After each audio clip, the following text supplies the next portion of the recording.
Hello students, how are you. आप लोगों की पढ़ाई उम्मीद है बहुत अच्छे से आप चल रही होगी। आप बहुत अच्छे से मन लगा के पढ़ रहे होंगे। आज अपन 12 का फर्स्ट चैप्टर स्टार्ट करेंगे, दैट इज इलेक्ट्रोस्टैटिक। इलेक्ट्रोस्टैटिक एक ऐसा चैप्टर है जो केवल इस चैप्टर में ही यूज नहीं होगा। पूरी 12 की फिजिक्स में हम अगर दो चैप्टर रे ऑप्टिक्स और वे ऑप्टिक्स छोड़ दे तो बाकी पूरी फिजिक्स में ये कहीं ना कहीं यूज होगा। तो 12 का मोस्ट इंपॉर्टेंट चैप्टर है। कंपटीशन के पॉइंट ऑफ व्यू से भी, नीट आईटी के पॉइंट ऑफ व्यू से भी बहुत मोस्ट इंपॉर्टेंट चैप्टर है, क्योंकि ये चैप्टर कहीं ना कहीं हर जगह पर यूज होने वाला है। तो मैं हमेशा से बोलता हूं क्या कि आप वेक्टर, इंटीग्रेशन, डिफरेंशिएशन, मैकेनिक्स के बिना फिजिक्स स्टडी नहीं कर सकते। चाहे किसी भी लेवल की फिजिक्स हो, आपको integration, differentiation, basic mathematics, vector और न्यूटन्स लॉज ऑफ मोशन तो आने ही चाहिए। इसी तरह से अगर आपको 12 की फिजिक्स अच्छे से सॉल्व आउट करनी है, अच्छे से अंडरस्टैंड करनी है, कॉन्सेप्ट्स अच्छे से बिल्डअप करने हैं, तो इलेक्ट्रोस्टैटिक के बिना आप ये नहीं कर सकते। तो 12 की बैकबोन चैप्टर है। तो guys, this is Sumit Nowal and you are watching your favourite lovable प्यारा सा यूट्यूब चैनल मार्गदर्शन लाइव। चलिए स्टार्ट करते हैं। इलेक्ट्रोस्टैटिक। इलेक्ट्रोस्टैटिक के पहले थोड़ा सा एक वर्ड अपन देख लेते हैं, इलेक्ट्रोमैग्नेटिज्म, क्योंकि बेसिकली 12 की पूरी physics is all about electromagnetism. तो डिस्कस करते हैं electromagnetism.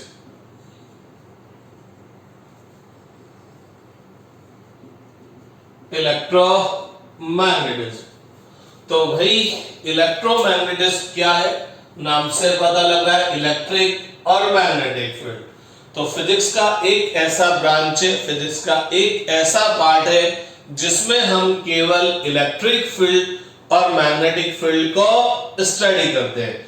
As you no, physics की बहुत सारी ब्रांच है, ऑप्टिक्स है, इलेक्ट्रोमैग्नेटिज्म है, मॉडर्न फिजिक्स है, वेव ऑसिलेशन है, आपकी मैकेनिक्स है। तो फिजिक्स की बहुत सारी ब्रांच है, थर्मोडायनेमिक है। तो उन ब्रांच में से ये ऐसी ब्रांच है जिसमें हम इलेक्ट्रिक और मैग्नेटिक फील्ड स्टडी करेंगे। और थोड़ा सा और आगे बताऊं तो अगर आप इंजीनियरिंग में जाते हैं तो electrical engineering, computer science, electronics, information technology, mechatronics, ये सब ब्रांचेस इसी से रिलेटेड ब्रांचेस होती है। तो इलेक्ट्रोमैग्नेटिज्म क्या है? फिजिक्स की एक ऐसे ब्रांच है जिसमें हम क्या करेंगे, इलेक्ट्रिक फील्ड और मैग्नेटिक फील्ड को स्टडी करेंगे। तो this deals with electric and magnetic field. तो इसके अंदर हम इलेक्ट्रिक और मैग्नेटिक फील्ड को स्टडी करने वाले हैं। इस इलेक्ट्रोमैग्नेटिज्म ब्रांच को दो पार्ट में डिवाइड कर दिया गया है। एक को बोला गया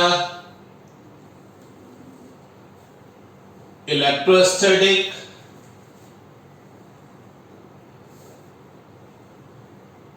एक ब्रांच को बोला गया इलेक्ट्रोस्टैटिक और दूसरी ब्रांच को बोला गया इलेक्ट्रोडायनामिक। तो हम इस इलेक्ट्रोमैग्नेटिज्म की कौन सी पोर्शन, कौन सी ब्रांच स्टडी करने वाले हैं? इलेक्ट्रोस्टैटिक। फिर हम बाद में इलेक्ट्रोडायनामिक भी स्टडी करेंगे। इलेक्ट्रोस्टैटिक, इलेक्ट्रो का मतलब एक तरह से क्या है, इलेक्ट्रॉन। इलेक्ट्रॉन क्या है? Charge particle. तो एक तरह से मैं बोल सकता हूं ये चार्ज हुआ, और स्टैटिक का मतलब रेस्ट पर हुआ। स्टैटिक का मतलब रेस्ट पर हुआ, रुका हुआ हुआ। तो इस इलेक्ट्रोस्टैटिक के अंदर हम क्या करने वाले हैं, हम डील करने वाले हैं, हम स्टडी करने वाले हैं चार्ज एट रेस्ट। तो इलेक्ट्रोस्टैटिक के अंदर हम क्या करने वाले हैं, रेस्ट चार्ज को स्टडी करने वाले हैं। अब रेस्ट चार्ज को स्टडी करने से मतलब क्या है, चार्ज को तो स्टडी नहीं करेंगे, हाँ चार्ज की वजह से जो प्रोड्यूस फील्ड है उसको हम स्टडी करेंगे। और पता लगता है, क्या पता लगता है कि रेस्ट चार्ज अपने चारों तरफ जो फील्ड प्रोड्यूस करता है उस फील्ड को बोलते हैं इलेक्ट्रिक फील्ड। तो हम क्या करेंगे, इस इलेक्ट्रोस्टैटिक के अंदर हम क्या करेंगे, we will study about the electric effect of charge at rest। तो हम क्या करने वाले इसके अंदर, we will study about the electric field produced by a charge at rest। Rest charge है, रुका हुआ चार्ज है, उससे जो प्रोड्यूस इलेक्ट्रिक फील्ड है हम उसको स्टडी करेंगे। तो पता लगा ये एक चार्ज है, ये रेस्ट पर है, तो ये अपने चारों तरफ कौन सा फील्ड प्रोड्यूस करेगा, इलेक्ट्रिक फील्ड। तो हम इस चैप्टर के अंदर, इस इलेक्ट्रोस्टैटिक के अंदर रेस्ट चार्ज की वजह से जो प्रोड्यूस इलेक्ट्रिक फील्ड है उसको हम स्टडी करेंगे। और मैं अगर आपको थोड़ा सा और डिटेल में बताऊं, क्योंकि जो इलेक्ट्रोस्टैटिक है ये बेसिकली आपकी एनसीईआरटी के फर्स्ट 2 चैप्टर्स कवर करती है। एनसीईआरटी के फर्स्ट 2 चैप्टर्स कवर करती है, एक तो है इलेक्ट्रिक चार्ज और दूसरा है इलेक्ट्रिक चार्ज एंड फील्ड, और जो दूसरा है वो है इलेक्ट्रोस्टैटिक पोटेंशियल एंड कैपेसिटेंस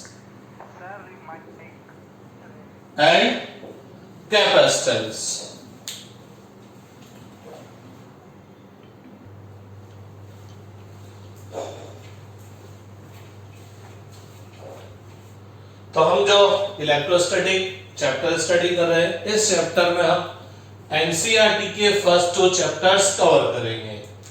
हालांकि मैं फर्स्ट चैप्टर तो पूरा अपन स्टडी करेंगे और सेकंड चैप्टर का हम स्टडी करेंगे इलेक्ट्रोस्टैटिक पोटेंशियल। कैपेसिटर को हम सेपरेट चैप्टर के अंदर स्टडी करेंगे, हालांकि वो भी एक तरह से इलेक्ट्रोस्टैटिक का पार्ट है, लेकिन हम कैपेसिटर को एक पूरा अलग चैप्टर बना के करेंगे, क्योंकि ये दोनों चैप्टर्स तो हम एक दूसरे के साथ पढ़ेंगे। तो कुछ पोर्शन इसका आएगा, कुछ पोर्शन इसका आएगा। तो इसी चैप्टर में ये फर्स्ट चैप्टर तो आपका electric charge and field complete हो जाएगा और सेकंड चैप्टर का ये इलेक्ट्रोस्टैटिक पोर्शन भी कंप्लीट हो जाएगा। और कैपेसिटर के लिए हम एक नया चैप्टर नाम बनाकर उसको स्टडी करेंगे। तो इलेक्ट्रोस्टैटिक में हम क्या स्टडी करने वाले हैं, इलेक्ट्रिक फील्ड को स्टडी करने वाले, जो कौन प्रोड्यूस करेगा, चार्ज एट रेस्ट।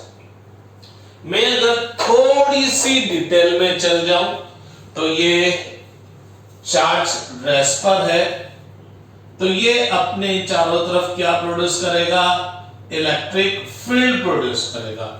अब इलेक्ट्रिक फील्ड प्रोड्यूस करेगा तो हम इस इलेक्ट्रिक फील्ड में क्या देखेंगे, हम क्या देखेंगे, इस रेस्ट चार्ज की वजह से जो प्रोड्यूस इलेक्ट्रिक फील्ड है उसके किसी पॉइंट पर इलेक्ट्रिक फील्ड इंटेंसिटी कितनी है, उस इलेक्ट्रिक फील्ड के किसी पॉइंट पर इलेक्ट्रोस्टैटिक पोटेंशियल कितना है। अब क्या होगा, ये जो चार्ज होगा जो रेस्ट पर है, ये चार्ज अलग अलग तरह से डिस्ट्रीब्यूटेड होगा। किसी टॉपिक के अंदर तो हम चार्ज जो रेस्ट पर लेंगे वो पॉइंट चार्ज होगा, तो पॉइंट चार्ज की वजह से जो प्रोड्यूस इलेक्ट्रिक फील्ड है उसके इलेक्ट्रिक फील्ड में हम electric field intensity, electric potential देखेंगे। कभी ये चार्ज क्या होगा, एक स्फीयर पर डिस्ट्रीब्यूटेड होगा तो रेस्ट, क्योंकि इलेक्ट्रोस्टैटिक की बात करें होगा तो रेस्ट, तो उस स्फेरिकल डिस्ट्रीब्यूशन ऑफ चार्ज की वजह से प्रोड्यूस इलेक्ट्रिक फील्ड को स्टडी करेंगे। इलेक्ट्रिक फील्ड में क्या देखेंगे कि वो कितना इलेक्ट्रिक फील्ड प्रोड्यूस कर रहा है, इलेक्ट्रिक फील्ड इंटेंसिटी क्या है, इलेक्ट्रिक पोटेंशियल क्या है। कभी हम क्या करेंगे, इस चार्ज को इनफाइनाइट लाइन चार्ज में कर देंगे कि चार्ज एक इनफाइनाइट लाइन पर डिस्ट्रीब्यूटेड है, होगा तो रेस्ट, इससे प्रोड्यूस इलेक्ट्रिक फील्ड देखेंगे। कभी हम चार्ज को एक इनफाइनाइट शीट पर डिस्ट्रीब्यूट कर देंगे। तो मैं आपको अभी से बता दूं, क्योंकि मैंने देखा है बहुत से बच्चे इलेक्ट्रोस्टैटिक पढ़ लेते हैं, पूरा पढ़ लेते हैं, टीचर्स भी पूरा पढ़ा देते हैं, लेकिन उनको मोटो ही नहीं पता लगता कि हमने क्या पढ़ा है, और टीचर्स को ये नहीं पता लगता हमने क्या पढ़ा है। हो सकता है अभी आपको मेरी बातें बाउंसर जाएगी, लेकिन मैं आपको इस पूरे चैप्टर, क्योंकि ये 12 का सबसे बड़ा चैप्टर है, रे ऑप्टिक्स से भी बड़ा चैप्टर है, लमसम 35 से 40 दिन इस चैप्टर के अंदर लगेंगे। तो इस 35-40 डेज में हम करने क्या वाले हैं, तो मैं करने क्या वाले तो मैं अभी से आपको बता दूं, हम डिफरेंट डिस्ट्रीब्यूशन ऑफ चार्ज की वजह से प्रोड्यूस इलेक्ट्रिक फील्ड को हम स्टडी करने वाले हैं। और ये सारे जो चार्ज होंगे वो रेस्ट पर होंगे, ये सारे चार्ज रेस्ट पर होंगे। तो चार्ज तो रेस्ट पर है, लेकिन चार्ज का डिस्ट्रीब्यूशन अलग अलग है। तो different distribution of charge that are at rest, उसकी वजह से प्रोड्यूस इलेक्ट्रिक फील्ड को स्टडी करने वाले। इलेक्ट्रिक फील्ड में क्या स्टडी करने वाले हैं, इलेक्ट्रिक फील्ड इंटेंसिटी किसी पॉइंट पर क्या होगी, किसी पॉइंट पर इलेक्ट्रिक पोटेंशियल क्या होगा।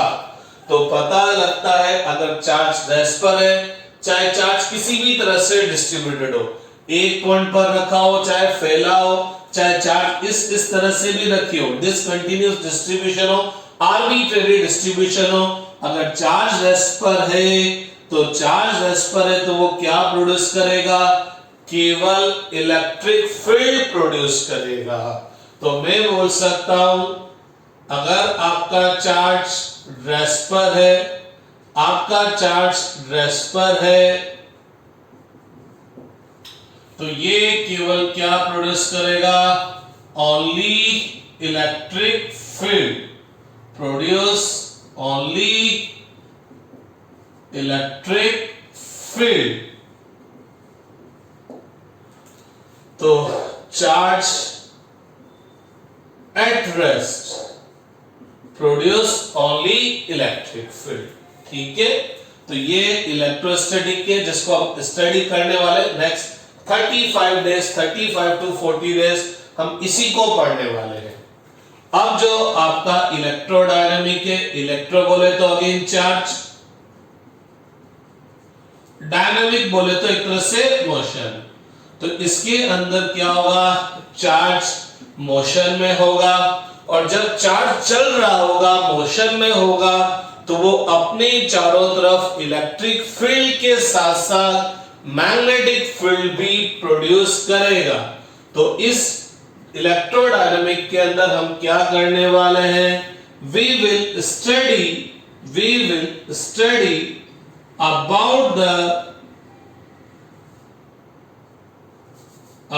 the electric field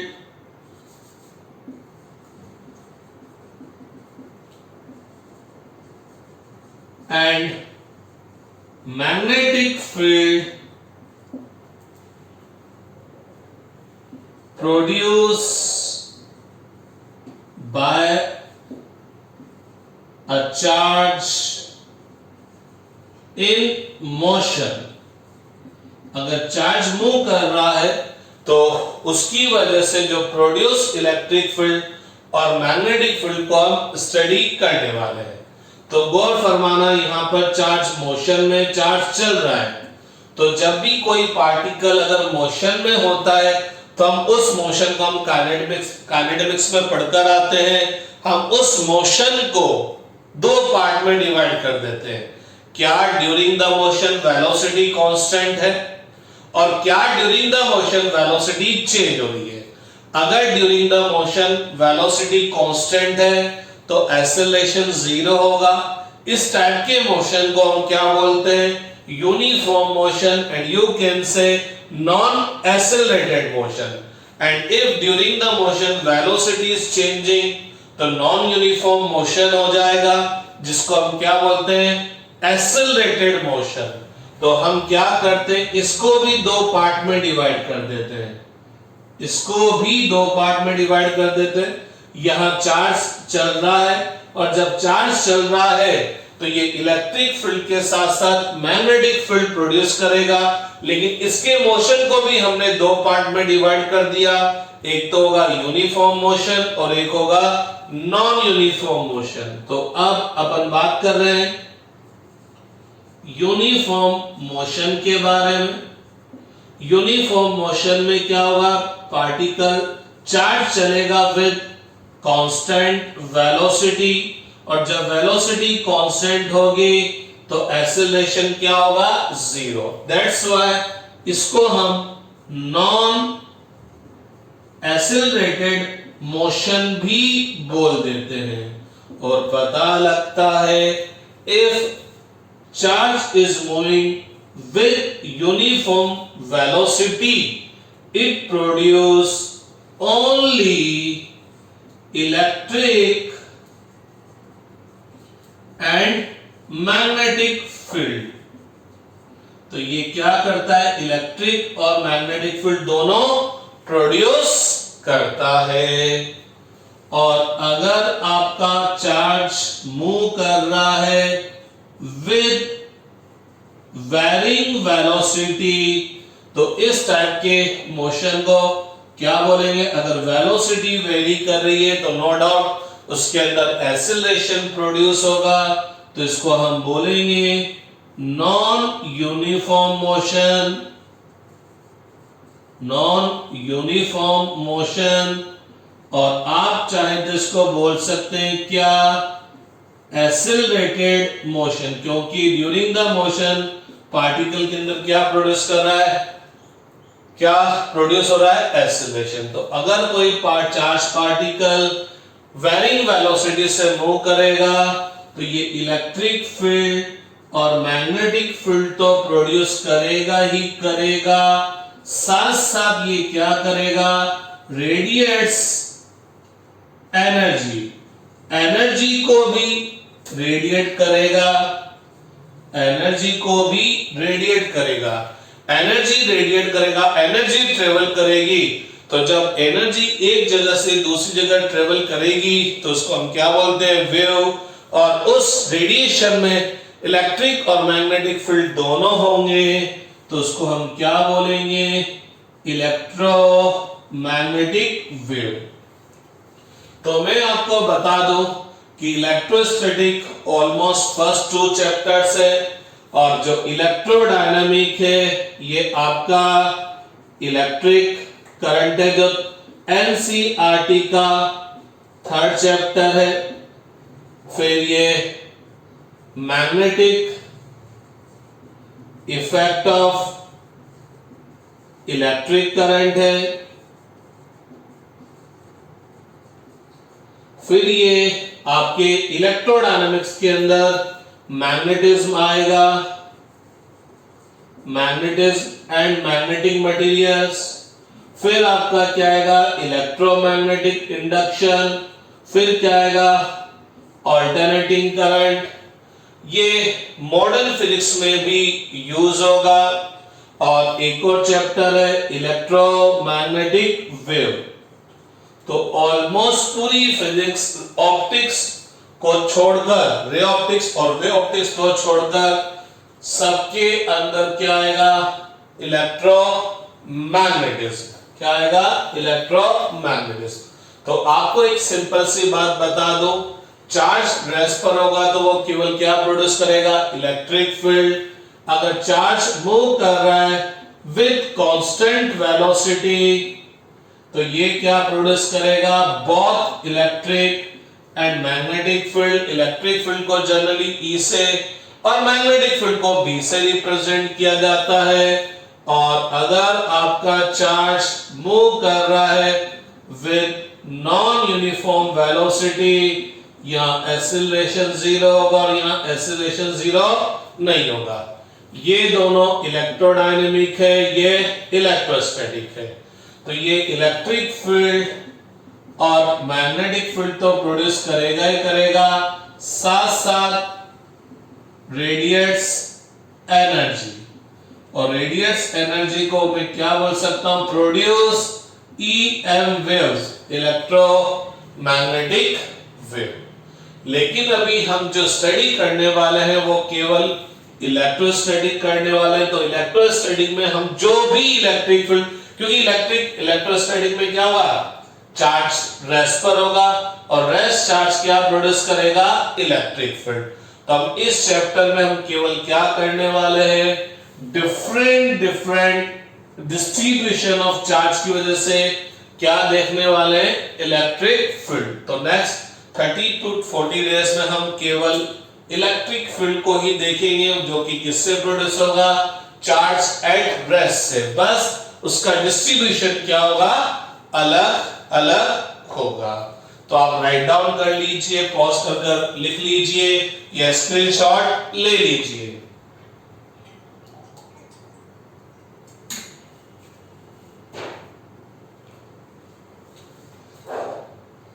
ठीक है, तो अगर अपन एक बात देखें तो क्या पता लगता है, ये आपका चार्ज ही इलेक्ट्रिक फील्ड प्रोड्यूस करता है, ये चार्ज ही मैग्नेटिक फील्ड प्रोड्यूस करता है और ये चार्ज ही इलेक्ट्रोमैग्नेटिक वेव्स प्रोड्यूस करता है।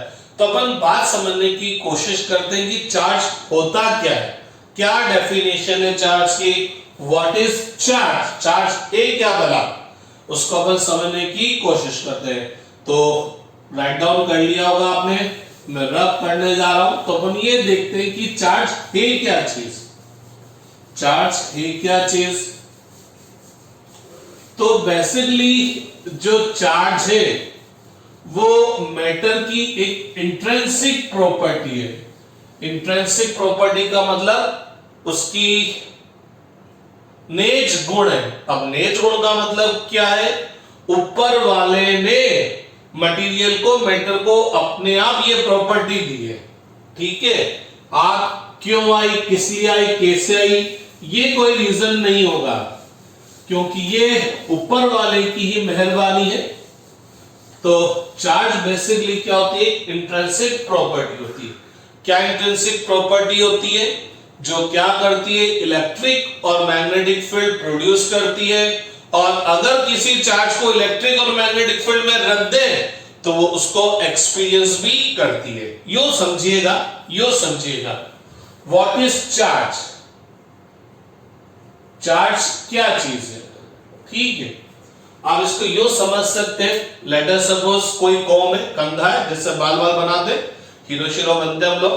तो एक कॉम है, हम उस कॉम को लेते हैं, उस कॉम के पास एक पीस ऑफ पेपर रख देते हैं, पेपर का छोटा सा टुकड़ा रखते हैं।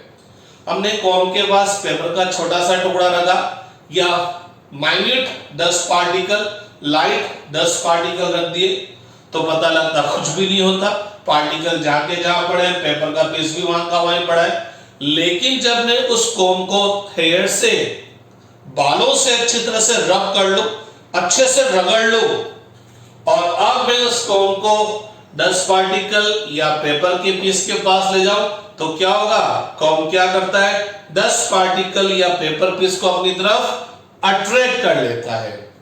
तो भैया पहले तो नहीं कर रहा था ये, तो रब करने से क्या हुआ, क्योंकि जैसे इसने रब किया तो पता लगता है, जैसे हम कॉम को बालों पर रब करते हैं तो उस कॉम पर क्या हो जाता है, चार्ज प्रोड्यूस हो जाता है।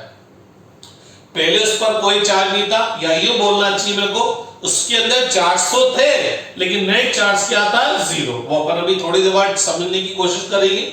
लेकिन जैसे मैंने इसको रब किया तो इस पर एक नेट चार्ज आ गया, और उस नेट चार्ज की वजह से इसने क्या करा, पेपर पीस और डस्ट पार्टिकल को अपनी तरफ अट्रैक्ट कर लिया। कुछ बच्चे जो थोड़े समझदार होते हैं, जो थोड़ा ढंग से पढ़ते हैं, वो बोलेंगे सर आप ही तो बोला करते थे, या न्यूटन बोला करता था, in universe every body attract other body. तो आप बोलेंगे कि इस कॉम ने इनको क्या कर लिया होगा, ग्रेविटेशनल फोर्स से अट्रैक्ट कर लिया होगा। तो भैया लोगों, जब मैंने इस कॉम को यहां रखा था, बिना रख के रखा था, तब क्यों नहीं किया था? तो मैं आपको बता दूं, तब भी कॉम इन पर डस्ट पार्टिकल्स पर, पेपर पीस पर ग्रेविटेशनल फोर्स लगा रहा था, लेकिन वो ग्रेविटेशनल फोर्स बहुत बहुत कम था, क्योंकि जब डस्ट पार्टिकल इधर आएंगे, पेपर इधर आएगा, तो फ्रिक्शन उनको रोकने की कोशिश करेगा। तो ग्रेविटेशनल फोर्स की इतनी औकात नहीं थी, इतना वैल्यू नहीं था कि उनको अपनी तरफ खींच सके। लेकिन जैसे ही मैंने रब किया तो वो खींच लेता है। इसका मतलब ये जो अट्रैक्शन फोर्स लगाया कॉम ने, ये ग्रेविटेशनल फोर्स नहीं है, क्योंकि ग्रेविटेशनल फोर्स होता तो बिना रब की भी खींचता। तो ये फोर्स कहीं और दूसरी जगह से आया। तो साइंटिस्ट लोगों ने देखा कि ये कहां से आया है, कि जैसे मैंने इसको रब किया, इसके अंदर क्या प्रोड्यूस आया है, चार्ज। ये ऑलमोस्ट बिफोर क्राइस्ट 600 इयर्स पहले पता लगा था कि आप किसी बॉडी पर चार्ज होता है। चार्ज का कॉन्सेप्ट तब आया था, मैं उस डिटेल पे नहीं जाऊंगा। तो जैसे आपने इसको रब किया तो ये चार्ज प्रोड्यूस हो गया। कैसे हुआ वो अपन बाद में देखेंगे। इसके अंदर चार्ज आ गया। चार्ज आते इसने क्या कर लिया, in light papers, piece of paper और डस्ट पार्टिकल को, जो कि इलेक्ट्रिकल न्यूट्रल थे, उन बेचारों पर कोई चार्ज नहीं था, फिर भी उसने अपनी तरफ इसको अट्रैक्ट कर लिया।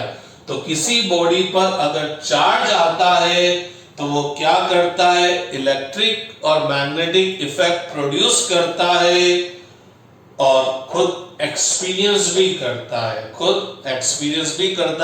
हम 10th में पढ़कर आए थे कि जब किसी कंडक्टर में करंट फ्लो होती है तो वो अपने चारों तरफ क्या प्रोड्यूस करता है, मैग्नेटिक फील्ड। करंट का मतलब क्या है, मोशन ऑफ चार्ज। तो चार्ज क्या होता है, जब किसी बॉडी पर चार्ज आता है तो वो इलेक्ट्रिक और मैग्नेटिक फील्ड प्रोड्यूस करता है। और अगर किसी चार्ज बॉडी को इलेक्ट्रिक और मैग्नेटिक फील्ड के अंदर रखते हैं तो वो इलेक्ट्रिक और मैग्नेटिक फोर्स भी एक्सपीरियंस करता है। तो चार्ज क्या है, बेसिकली ऊपर वाले की देन है, परमात्मा की देन है, कि वो अपने आप इलेक्ट्रिक और मैग्नेटिक फील्ड प्रोड्यूस करता है और उसका एक्सपीरियंस भी करता है। तो basically charge is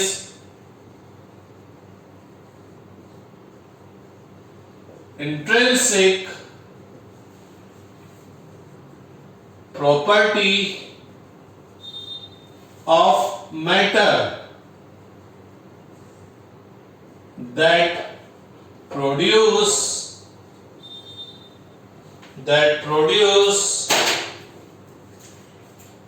and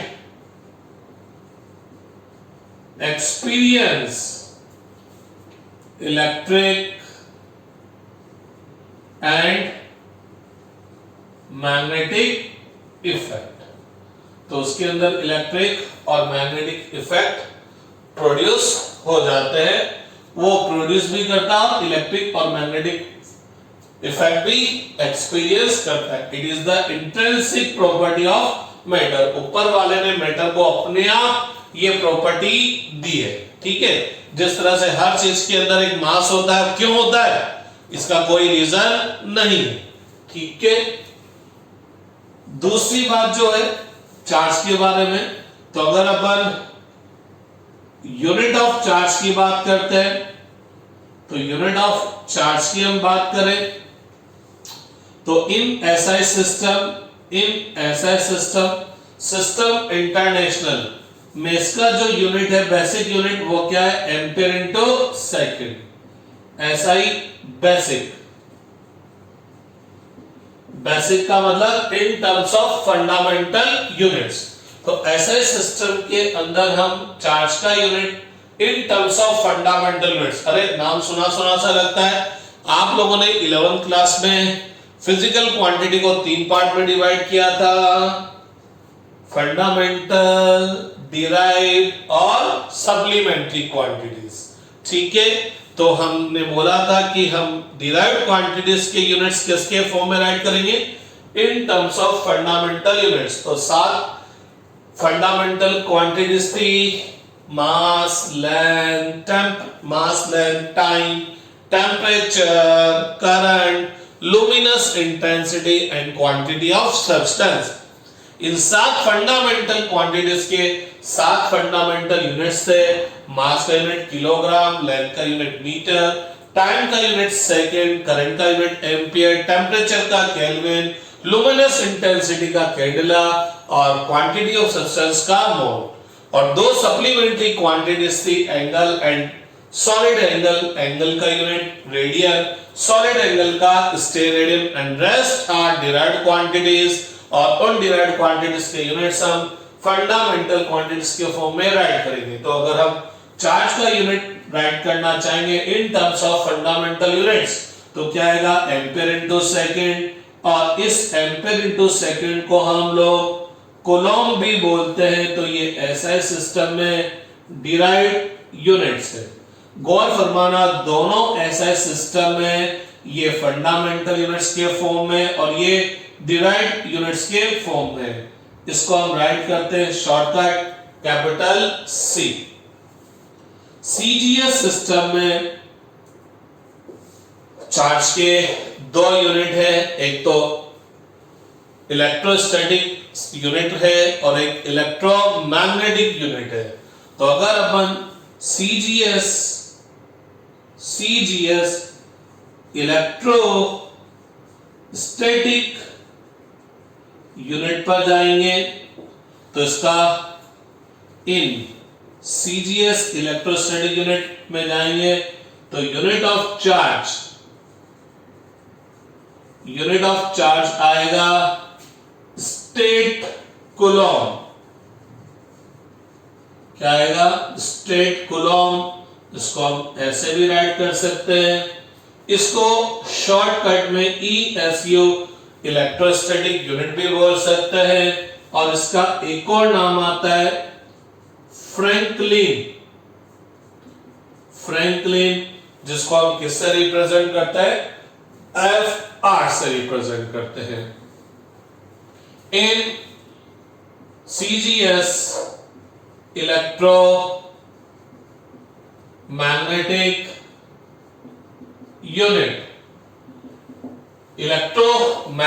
unit में यूनिट ऑफ चार्ज क्या होगा, एब्सोल्यूट कूलॉम, जिसको AB कूलॉम भी बोल दिया जाता है। AB कूलॉम EMU यूनिट है इसका, ठीक है। इसको AB और कैपिटल C, इसको हम शॉर्टकट में EMU भी राइट करते हैं। पता लगता है 1 एब्सोल्यूट कूलॉम, जिसको हम AB कूलॉम बोलते हैं। ये AB कूलॉम किसके इक्वल होता है, 10 कूलॉम के इक्वल होता है। क्या होता है, 10 कूलॉम के इक्वल होता है। और 1 कूलॉम किसके इक्वल होता है, 3 10⁹ ESU, या इसको स्टेट कूलॉम या फ्रैंकलिन भी बोल सकते हैं। इसको आप चाहे तो ऐसे भी लिख सकते हैं, 3 10⁹ स्टेट कूलॉम और 3 10⁹ फ्रैंकलिन, एक ही बात है। जब हम कूलॉम की जगह ये यहां सब्स्टिट्यूट करेंगे तो 10⁹ मल्टीप्लाई बाय 10 क्या हो जाएगा, 10⁻10। तो 1 एब्सोल्यूट कूलॉम 10 कूलॉम के इक्वल होगा और कितने ESU के इक्वल होगा, 3 10⁻10 ESU। ठीक है, मैं आपको एक बात बता दूं, जो स्टेट कूलॉम है या ESU है, this is the smallest unit of coulomb. तो smallest unit of charge, coulomb नहीं बोलना चाहिए, charge. Smallest unit of charge क्या है, 1 ESU या 1 फ्रैंकलिन या 1 state Coulomb.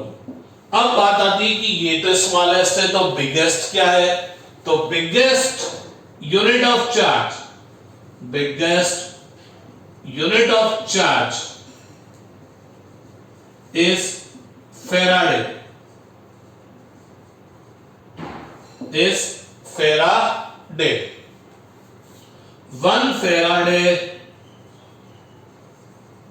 is equal to 96,500 coulomb. तो ये चार्ज का सबसे बड़ा यूनिट है और ये चार्ज का सबसे छोटा यूनिट है। डायमेंशन फॉर्मूला की बात करें तो चार्ज का डायमेंशन फॉर्म क्या होगा? m0 l0 t1 a1। मैं थोड़ा सा आपको बता दूं, क्या बता दूं? क्या कि आप लोगों ने बचपन में पढ़ा था rate of flow of charge is called current. तो I equal to Q upon T पढ़ा था। Q is the charge, T is the time and I is the current. तो Q equal to I multiply by T हो गया।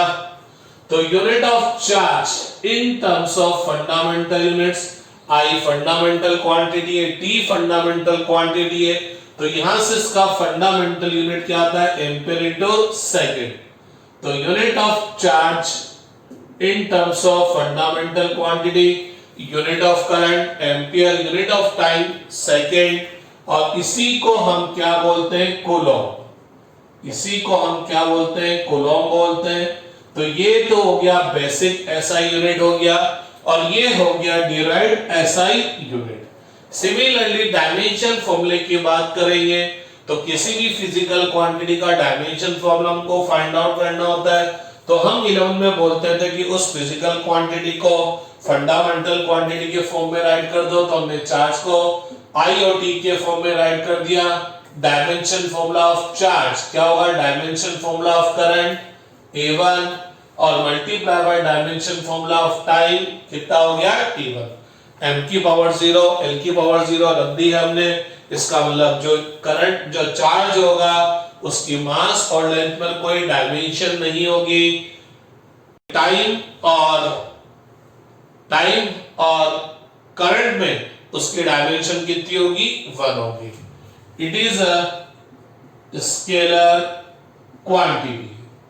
तो charge क्या है भाई? स्केलर क्वांटिटी है। तो what is charge? Charge basically क्या है? एक इंट्रिंसिक प्रॉपर्टी ऑफ मैटर है जो इलेक्ट्रिक और मैग्नेटिक इफेक्ट प्रोड्यूस करती है, साथ साथ उसको एक्सपीरियंस भी करती है। अब अपन डिस्कस करते हैं ओरिजिन ऑफ चार्ज कि किसी भी बॉडी पर चार्ज आता कैसे। वैसे तो किसी भी बॉडी पर चार्ज आने के बहुत सारे मेथड है। मैं अभी आपको एक सिंपल मेथड बताऊंगा, फिर बाद में अपन और बहुत सारे मेथड यहां पर देखेंगे। तो अपन बात करते हैं ओरिजिन ऑफ चार्ज। तो राइट डाउन कर लीजिए फटाफट, ठीक है। तो डिस्कस करते हैं अपन ओरिजिन ऑफ चार्ज कि चार्ज आता कहां से है। तो बेसिकली देखा जाए तो कोई भी जो बॉडी है, हर बॉडी के अंदर चार्ज होता है। हर बॉडी के अंदर चार्ज होता है। अब आप बोलेंगे हर बॉडी के अंदर चार्ज होता है तो हर बॉडी क्या करना चाहिए? इलेक्ट्रिक और मैग्नेटिक इफेक्ट प्रोड्यूस करना चाहिए। हर बॉडी को क्या करना चाहिए? पीस ऑफ पेपर और डस्ट पार्टिकल अट्रैक्ट करने चाहिए। तो मैंने बोला है कि हर बॉडी के अंदर चार्ज होता है, लेकिन नेट चार्ज जनरली क्या होता है? 0। नेट चार्ज क्या होता है? 0। मेरे अंदर चार्ज है, इस पेन के अंदर चार्ज है, हर चीज के अंदर चार्ज है, इस डस्टर के अंदर चार्ज है, हर चीज के अंदर चार्ज है। लेकिन मेनली हर बॉडी क्या होती है? इलेक्ट्रिकली न्यूट्रल होती है। क्यों? क्योंकि क्या होता है, हम सब जानते हैं हर सब्सटेंस, हर मैटर छोटे छोटे पार्टिकल से मिलकर बना होता है, जिन्हें हम क्या बोलते हैं? एटम्स बोलते हैं। एटम्स के सेंटर पर क्या होता है? एक न्यूक्लियस होता है और इस न्यूक्लियस के अंदर क्या होते हैं? प्रोटॉन्स एंड न्यूट्रॉन्स होते हैं। इस न्यूक्लियस के चारों तरफ क्या करते हैं? इलेक्ट्रॉन क्या करते हैं? इन discrete energy levels electron revolves around the nucleus. तो न्यूक्लियस के चारों तरफ ये इलेक्ट्रॉन्स क्या करते जाते हैं, रिवॉल्व करते जाते हैं। As you know, electrons are negatively charge particle, protons are positively charge particle and neutrons are electrically neutral. तो हम सबको पता है कि इलेक्ट्रॉन पर चार्ज कितना होता है, -1.6 10⁻⁻19 कूलम। प्रोटॉन पर चार्ज कितना होता है, +1.6 10⁻⁻19 कूलम। और न्यूट्रॉन पर चार्ज कितना होता है, 0 कूलम। इस 1.6 10⁻⁻19 कूलम को एक सिंपल नोटेशन दिया जाता है E, जिसको हम क्या बोलते हैं, इलेक्ट्रिक चार्ज, जिसको हम क्या बोलते हैं, इलेक्ट्रिक चार्ज। तो हम ये भी बोल सकते हैं कि इलेक्ट्रॉन पर चार्ज कितना हुआ, -E, और प्रोटॉन पर चार्ज कितना हुआ, +E, और न्यूट्रॉन पर तो कोई चार्ज होता ही नहीं है। तो जनरल हम कोई सा भी एटम देखते हैं, नॉर्मल कोई सा भी एटम देखते हैं, तो पता लगता है उस एटम के अंदर जितने प्रोटॉन होते हैं उतने ही न्यूट्रॉन होते हैं। फॉर एग्जांपल, ये सोडियम एटम है, तो सोडियम एटम है, तो कोई मेरे को बताएगा एटॉमिक नंबर ऑफ सोडियम, तो आप सबको पता होगा एटॉमिक नंबर ऑफ सोडियम जो कि कितना होगा, 11। अब मैंने एटॉमिक नंबर बोल दिया तो मेरे को एटॉमिक नंबर की डेफिनेशन भी आती है। एटॉमिक नंबर क्या होता है, नंबर ऑफ इलेक्ट्रॉन नहीं होता है, या तो अगर अपन बोले तो number of electron in neutral atom बोले तब तो करेक्ट है। अगर हमने बोल दिया number of electron is called atomic number, तो ये सेंटेंस गलत है। तो बेसिकली एटॉमिक नंबर जब भी आए तो आप बोलेंगे number of protons present in the nucleus.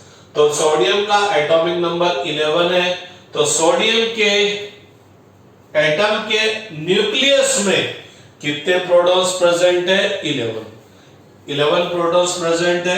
एक प्रोटॉन का चार्ज कितना है, E, तो 11 प्रोटॉन का चार्ज कितना हो जाएगा, +E। तो ये न्यूक्लियस के अंदर पॉजिटिव चार्ज हो गया। जब आपका एटम इलेक्ट्रिकल न्यूट्रल है तो हम सब जानते हैं कि 11 प्रोटॉन न्यूक्लियस के अंदर है, तो क्या होगा, 11 इलेक्ट्रॉन ही न्यूक्लियस के अराउंड क्या करेंगे, रिवॉल्व करेंगे। ठीक, तो उस एटम में 11 प्रोटॉन है, 11 इलेक्ट्रॉन है। तो इलेक्ट्रॉन, एक इलेक्ट्रॉन का चार्ज -E, तो 11 इलेक्ट्रॉन होंगे तो कितना हो जाएगा, 11 ही। तो और न्यूट्रॉन तो कितने भी, उस पर कोई चार्ज नहीं होगा। तो अगर मैं total charge of sodium atom की बात करूं तो positive charge plus negative charge, total charge कितना है, तो प्रोटॉन का चार्ज प्लस इलेक्ट्रॉन का चार्ज, तो पता लगा 11E -11E कितना हो गया, 0। तो नॉर्मल केस में जो सोडियम एटम है वो क्या है, इलेक्ट्रिकली न्यूट्रल। इसके अंदर चार्ज है, ऐसा नहीं कि चार्ज नहीं है, चार्ज पार्टिकल है। अरे हर बॉडी के अंदर चार्ज पार्टिकल है, क्यों, क्योंकि हर बॉडी एटम से मिलकर बना है, और एटम होते तो electron, proton and neutron. Neutron एक बार नहीं हो, हाइड्रोजन के अंदर नहीं होता, लेकिन प्रोटॉन और इलेक्ट्रॉन तो होंगे। तो हर बॉडी के अंदर चार्ज है, लेकिन नेट चार्ज 0 है, क्योंकि दो तरह का चार्ज होता है एटम में, पॉजिटिव और negative.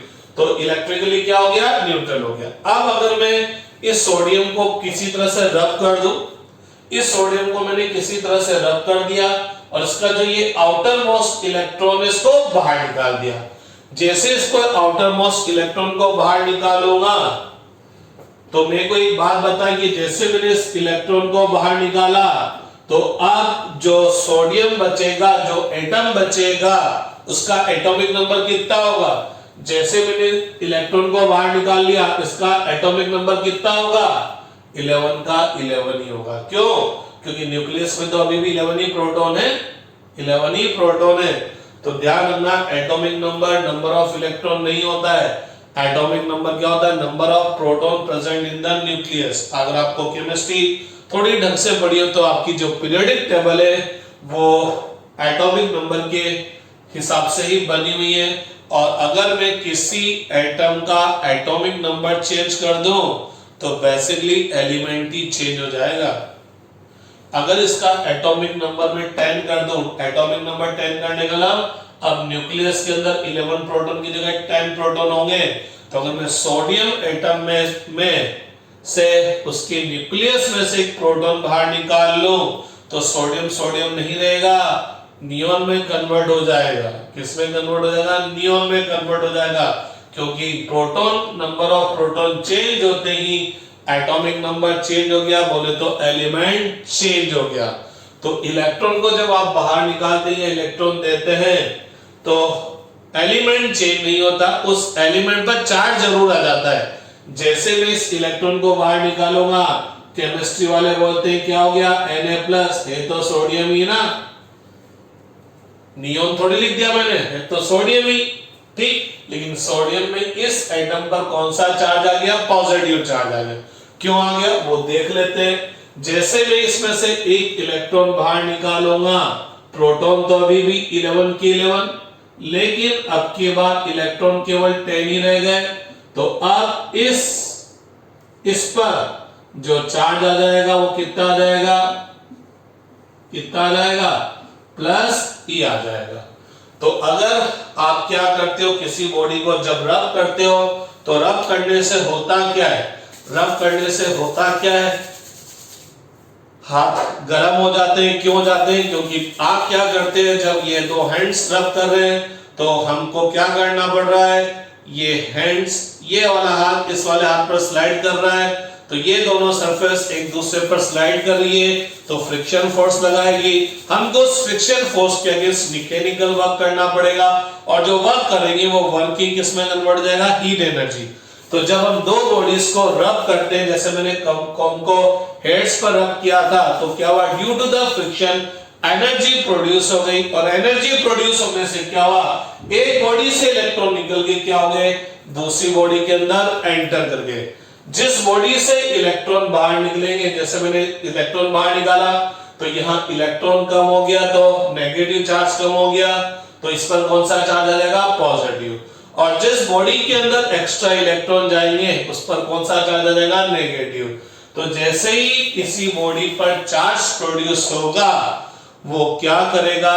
Another electrical neutral body को अपनी तरफ अट्रैक्ट कर लेगा, क्योंकि जैसे ही चार्ज उस पर आ गया वो इलेक्ट्रिक फील्ड तो प्रोड्यूस करेगा ही करेगा, और उस इलेक्ट्रिक फील्ड की वजह से अनदर अनचार्ज बॉडी पर एक इलेक्ट्रिक फोर्स लगेगा, जिसकी वजह से उसको अपनी तरफ अट्रैक्ट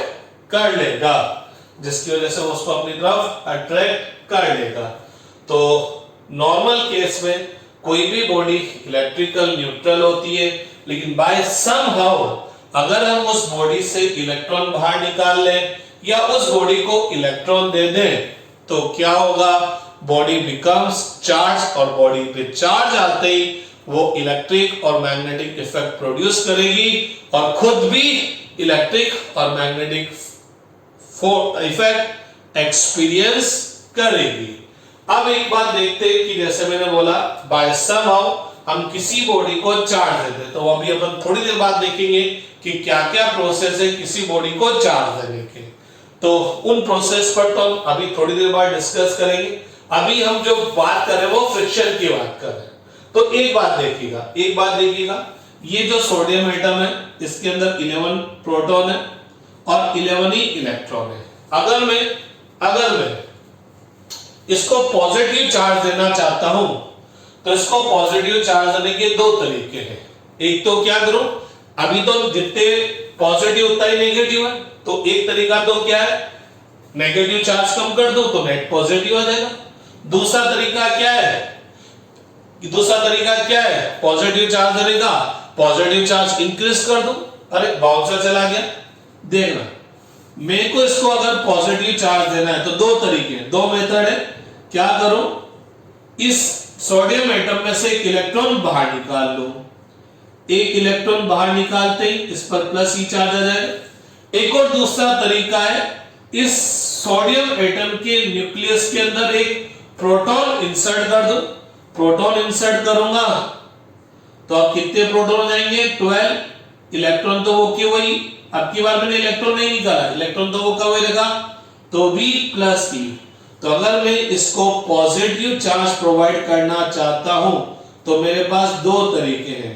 एक तो एटम में से इलेक्ट्रॉन बाहर निकाल लो और एक एटम के न्यूक्लियस के अंदर क्या कर दो, प्रोटॉन दे दो। तो अगर आप इसको पॉजिटिव चार्ज देना चाहते हैं तो आप कौन सा काम करना पसंद करेंगे? इस एटम से इलेक्ट्रॉन बाहर निकालना कि इसके न्यूक्लियस के अंदर प्रोटॉन देना? मैं एक समझदार आदमी हूं तो मैं क्या देना करना पसंद करूंगा, इलेक्ट्रॉन बाहर निकालना, क्योंकि न्यूक्लियस के अंदर प्रोटॉन इंसर्ट करना बहुत आसान नहीं है। बहुत ज्यादा एनर्जी मेरे को देनी पड़ेगी तब जाके ये प्रोटॉन इस न्यूक्लियस के अंदर एंटर कर पाएगा, जबकि इस इलेक्ट्रॉन को मैं बहुत आसानी से बाहर निकाल सकता हूं। इसका मतलब अगर मेरे को पॉजिटिव चार्ज प्रोवाइड करना है तो मैं इलेक्ट्रॉन एक्सट्रैक्ट करना पसंद करूंगा, इलेक्ट्रॉन बाहर निकालना पसंद करूंगा। इसी तरह से अगर मेरे को किसी इलेक्ट्रिकल न्यूट्रल बॉडी को नेगेटिव चार्ज देना है, अरे नेगेटिव चार्ज कैसे देंगे? अभी तो पॉजिटिव नेगेटिव दोनों सेम है, तो नेगेटिव चार्ज कैसे देंगे? आप एक्स्ट्रा नेगेटिव चार्ज प्रोवाइड कर दो या पॉजिटिव चार्ज कम कर दो। तो अगर मेरे को इस सोडियम एटम को नेगेटिव चार्ज देना है तो मेरे पास दो तरीके हैं। एक तरीका तो क्या है, अभी 11 प्रोटॉन थे, 11 इलेक्ट्रॉन थे, ये इलेक्ट्रिकली न्यूट्रल था। नेगेटिव चार्ज देना है तो क्या करूं, बाहर से क्या कर दो, इसके अंदर एक इलेक्ट्रॉन इंट्रोड्यूस कर दो। तो 11 तो पहले थे, एक बाहर से आ गया तो कितने हो गए, 12। तो अब टोटल चार्ज कितना होगा, 11 प्रोटॉन का चार्ज प्लस बाहर से एक इलेक्ट्रॉन दे दिया तो 12 इलेक्ट्रॉन का चार्ज। यहां पर हमने क्या किया, इसको इलेक्ट्रॉन प्रोवाइड कर दिए। तो क्या होगा, 11e माइनस 12e बोले तो माइनस ई, नेगेटिव चार्ज आ गया। लेकिन नेगेटिव चार्ज देने का एक और तरीका है, आप इलेक्ट्रॉन तो 11 के 11 रहने दीजिए, इलेक्ट्रॉन पर हाथ मत लगाइए, लेकिन न्यूक्लियस से क्या कीजिए, प्रोटॉन बाहर निकाल लो। न्यूक्लियस से जब आप प्रोटॉन बाहर निकालेंगे तो न्यूक्लियस के अंदर अब केवल कितने प्रोटॉन रह जाएंगे, 10। तो अब की बार फिर चार्ज कितना आ जाएगा, माइनस की। तो मेरे को अगर किसी बॉडी को नेगेटिव चार्ज देना है तो मैं क्या करना पसंद करूंगा, बाहर से इलेक्ट्रॉन देना कि प्रोटॉन निकालना? तो जनाब न्यूक्लियस में से प्रोटॉन निकालना भी आसान काम नहीं है, क्योंकि शायद आप लोगों ने पढ़ा होगा कभी, न्यूक्लियस के अंदर क्या होता है, स्ट्रॉन्गेस्ट न्यूक्लियर फोर्स पाया जाता है। तो न्यूक्लियस के अंदर ये सारे न्यूक्लियॉन्स एक दूसरे को, स्ट्रॉन्गेस्ट न्यूक्लियस फोर्स एक दूसरे को अट्रैक्ट करते हैं। तो इस प्रोटॉन को जब मैं बाहर निकालूंगा तो इस प्रोटॉन को मेरे को क्या करना पड़ेगा, इन बाकी के न्यूक्लियस के स्ट्रॉन्ग न्यूक्लियर फोर्स के अगेंस्ट वर्क करना पड़ेगा। तो मेरे को बहुत सारी एनर्जी देनी पड़ेगी, तब जाके ही मैं इस प्रोटॉन को बाहर निकाल पाऊंगा। लेकिन जो काम बहुत आसानी से हो जाए, इलेक्ट्रॉन देना बहुत आसान काम है, बहुत कम एनर्जी मेरी कंज्यूम होगी। तो जो काम आसान हो जाए उसको टफ क्यों बनाएं? तो हम क्या करेंगे, न्यूक्लियस में से प्रोटॉन निकालना पसंद नहीं करेंगे। कुल मिलाकर क्या हुआ, अगर मेरे को बॉडी को, न्यूट्रल बॉडी को पॉजिटिव चार्ज देना है तो मैं इलेक्ट्रॉन एक्सट्रैक्ट करूंगा, बाहर निकालूंगा। नेगेटिव चार्ज देना है तो मैं क्या करूंगा, इलेक्ट्रॉन प्रोवाइड करूंगा। तो किसी भी बॉडी को हम जो चार्ज प्रोवाइड करेंगे वो किसके थ्रू करेंगे, through the transfer of electron, not proton, क्योंकि प्रोटॉन को न्यूक्लियस से निकालना या न्यूक्लियस में जोड़ना आसान काम नहीं है। तो जब भी हम किसी बॉडी को चार्ज देंगे, वो कैसे देंगे वो अलग बात है, उसकी अलग अलग प्रोसेस है। तो जब भी हमको किसी बॉडी को चार्ज देना है तो हम क्या करेंगे, इलेक्ट्रॉन का ट्रांसफर करेंगे। तो the process by which body is given to charge is known as electrification. तो क्या होता है, the process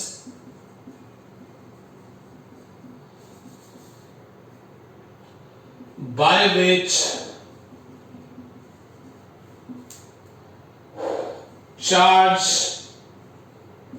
charge is given to body is known as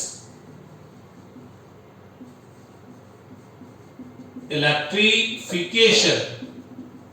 तो उस प्रोसेस को हम क्या बोलेंगे, इलेक्ट्रिफिकेशन बोलेंगे। तो अगर हमको किसी बॉडी का इलेक्ट्रिफिकेशन करना है, इलेक्ट्रिफिकेशन करना है बोले तो बॉडी को क्या करना है, चार्ज प्रोवाइड करना है। बॉडी क्या करनी है, चार्ज करनी है। तो इलेक्ट्रिफिकेशन के लिए ओनली इलेक्ट्रॉन्स आर रेस्पॉन्सिबल, केवल इलेक्ट्रॉन से रेस्पॉन्सिबल है, क्योंकि इलेक्ट्रॉन को ही ट्रांसफर करना आसान है। गौर फरमाएगा, इलेक्ट्रिफिकेशन का मतलब चार्ज देना है।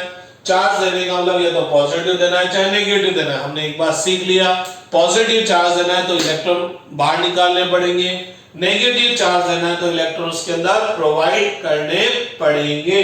तो अगर हमको इलेक्ट्रिफिकेशन करना है, बॉडी को चार्ज करना है, तो उसके लिए केवल कौन रेस्पॉन्सिबल है, इलेक्ट्रॉन रेस्पॉन्सिबल है, क्योंकि हम इलेक्ट्रॉन का ही ट्रांसफर आसानी से कर सकते हैं, प्रोटॉन्स का ट्रांसफर आसानी से नहीं कर सकते। ठीक है, क्लियर। अब इलेक्ट्रिफिकेशन के कितने मेथड है, किसी बॉडी को चार्ज करने की कितने मेथड है, वो भी मैं आपको थोड़ी देर में बता दूंगा। लेकिन एक चीज है कि अगर मेरे को किसी बॉडी को पॉजिटिव चार्ज प्रोवाइड करना है, पॉजिटिव चार्ज प्रोवाइड करना है, न्यूट्रल बॉडी को पॉजिटिव चार्ज प्रोवाइड करना है, तो एक बात पता लग गया, क्या इलेक्ट्रॉन बाहर निकालने पड़ेंगे, इलेक्ट्रॉन की क्वांटिटी कम करनी पड़ेगी। तो ये सब्सटेंस है, ये बॉडी, इसको पॉजिटिव चार्ज देना है तो क्या करना पड़ेगा, इलेक्ट्रॉन बाहर निकालने पड़ेंगे। और जब मैं उसमें से इलेक्ट्रॉन बाहर निकालूंगा तो उस बॉडी का मास थोड़ा बहुत डिक्रीज हो जाएगा।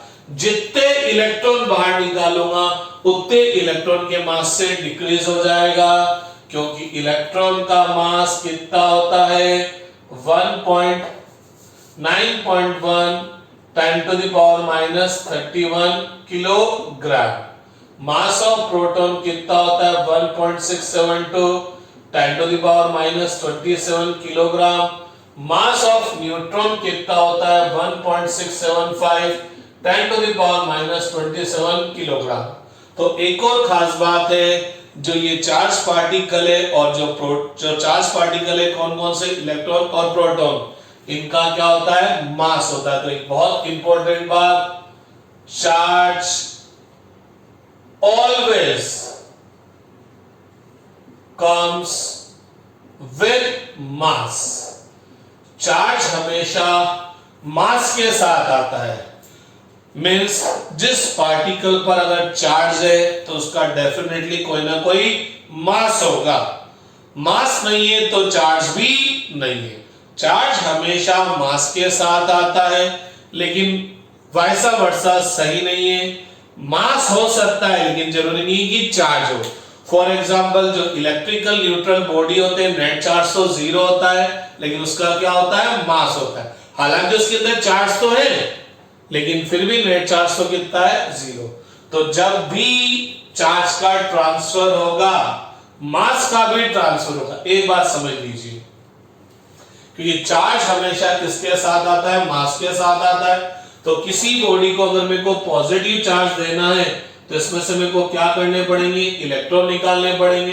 लेट अस सपोज मैंने 10 इलेक्ट्रॉन निकाले, तो 10 इलेक्ट्रॉन निकाले तो एक इलेक्ट्रॉन का मास Nt 9.1 10⁻31 किलोग्राम। तो एक इलेक्ट्रॉन बाहर निकालूंगा तो मास कितने से कम होगा, तो 10 निकालूंगा तो कितने से कम हो जाएगा, 10 Me। तो चार्ज हमेशा मास के साथ आएगा। तो किसी बॉडी को मेरे को अगर पॉजिटिव चार्ज प्रोवाइड करना है, किसी इलेक्ट्रिकल न्यूट्रल बॉडी को पॉजिटिव चार्ज देना है, तो इलेक्ट्रॉन निकालने पड़ेंगे। इलेक्ट्रॉन निकालते उसका मास थोड़ा बहुत डिक्रीज हो जाएगा, उतना मास डिक्रीज हो जाएगा जितने इलेक्ट्रॉन आपने ट्रांसफर कर दिए। जो ट्रांसफर्ड इलेक्ट्रॉन है उन इलेक्ट्रॉन के मास के इक्वल अमाउंट का मास डिक्रीज हो जाएगा। अगर मेरे को किसी बॉडी को, किसी इलेक्ट्रिकल न्यूट्रल बॉडी को नेगेटिव चार्ज देना है, नेगेटिव चार्ज देना है तो क्या करना पड़ेगा? अभी तो इलेक्ट्रिकल न्यूट्रल है, जितने प्रोटॉन उतने इलेक्ट्रॉन, तो नेगेटिव चार्ज देने के लिए क्या करना पड़ेगा? प्रोटॉन तो नहीं निकाल सकते, बाहर से इलेक्ट्रॉन देने पड़ेंगे। तो electron is given to the body, electron देने पड़ेंगे और जितने आप इलेक्ट्रॉन दोगे उतने इलेक्ट्रॉन का मास इसका इंक्रीज हो जाएगा। तो अगर लेट अस सपोज एक न्यूट्रल बॉडी है, एक न्यूट्रल बॉडी है, इस पर कोई चार्ज नहीं है, तो अगर मैं इसको पॉजिटिव चार्ज प्रोवाइड करूं तो पता लगेगा इसका मास ये m है, ये m1 है, तो m1 लेस देन m होगा। और अगर मैं इसको नेगेटिव चार्ज प्रोवाइड करता, इस न्यूट्रल बॉडी को नेगेटिव चार्ज प्रोवाइड करता, तो इसका मास इससे क्या हो जाता? ज्यादा हो जाता। मैं बार बार बात कर रहा हूं इलेक्ट्रिफिकेशन पे, तो इलेक्ट्रिफिकेशन क्या है? The process by which charge is given to the body. तो किसी भी बॉडी को चार्ज देने के जो प्रोसेस है वो बहुत सारे प्रोसेस है। तो बात करते हैं methods of electrification. Methods of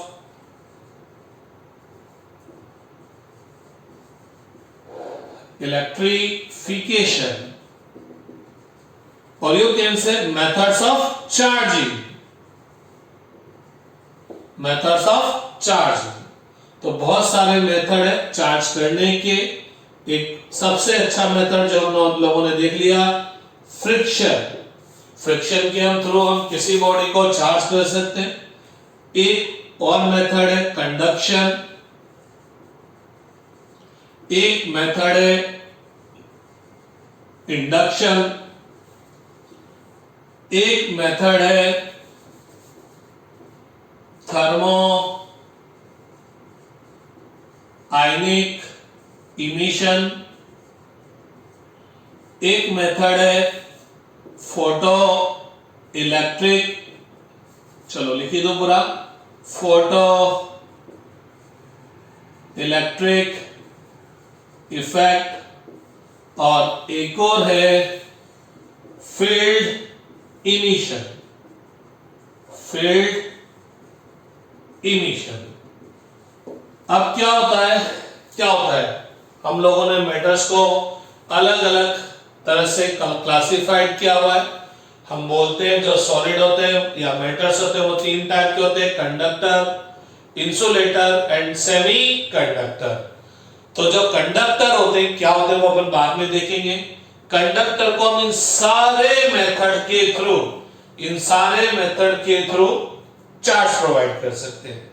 लेकिन जब इंसुलेटर और सेमी कंडक्टर की बात करेंगे तो वहां पर हम इन मेथड के थ्रू उसको चार्ज प्रोवाइड नहीं कर पाएंगे। हाँ, बाकी सब मेथड के थ्रू हम चार्ज प्रोवाइड कर सकते हैं।